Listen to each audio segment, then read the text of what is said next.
একটা আমাকে যেটা মানে ডাক্তার না, আমি নর্মাল, ঠিক আছে, তার জন্য একটু ভালো বোঝে বলে তাই একটু চেক করতে দিও কত ভোল্টের, কত পিছার, কত কী বাড়বে, কত কমবে, খাওয়াটা কমবে না বাড়বে, সেগুলো হচ্ছে দেখাচ্ছে।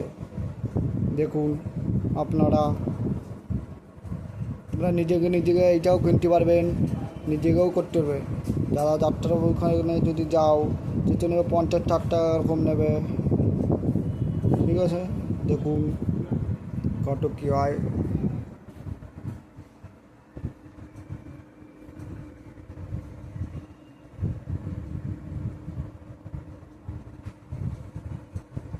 এক তো 20 হয়েছে, 20 পিছার হয়েছে।